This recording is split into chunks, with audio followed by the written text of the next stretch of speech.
biggest project that we probably took on was developing what we call the Ultima 2Pplus, which was a re-envisioning of the original system from 2004 that kept a lot of the same architectural elements of the system with multi-path scanners, but we decided to make everything bigger. And so we listened to our customers, and we were pushed to see if we can, first of all, expand the field of view, which we did in both not only the traditional high-resolution galvo mode, or the slow scanning mode, but also the resonant mode, which is the mode that allows for video rate imaging with two-photon.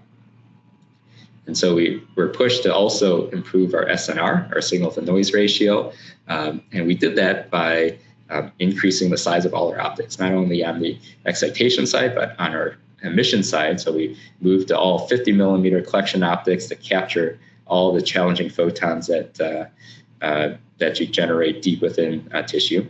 We moved our compatibility of wavelengths or broadband capability up to 1700 nanometer as well with our optics to allow for not only two-photon imaging, but three-photon imaging to go even deeper.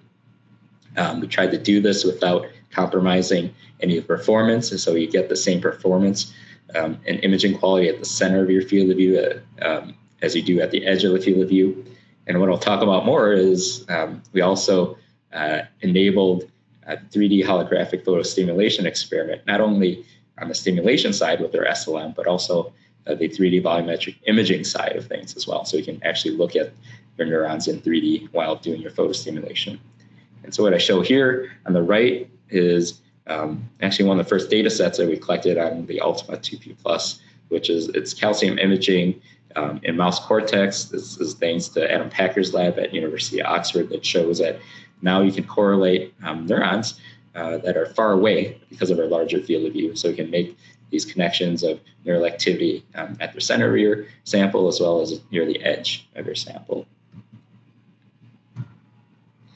And so one thing that the large field of view also gives you, in addition to being able to correlate live neural activity, is if you wanted to image tissue, large piece of tissue at that, and you wanted to tile your scanning across this large tissue, now this kind of tissue tile scanning actually takes a lot less time because each field of view is made up of much larger tiles. And you still retain the high resolution capability and being able to look at fine structure if you look at just each individual tile, which is a property of spending the time and effort to maximize the imaging quality.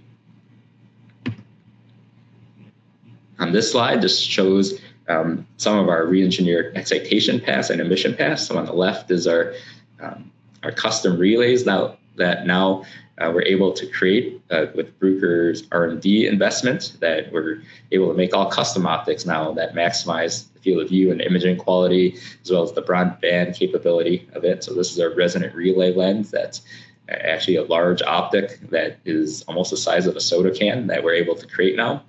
And in the middle is our large filter cubes that we moved to. And so the smaller filter cube to the right of that large filter cube is kind of the standard two-photon emission cube. That's 25 millimeters. But we've moved to 50 millimeter 𝘃𝗶𝗱𝗃 in order to maximize the collection. And this is important because as you image deep, as shown by the image on the right, the photons come back more scattered, right? There's a better chance of scattering as you're imaging deep, and the photons come back at this higher angle, which because of that, you need the higher aperture or bigger aperture in order to capture these challenging photons.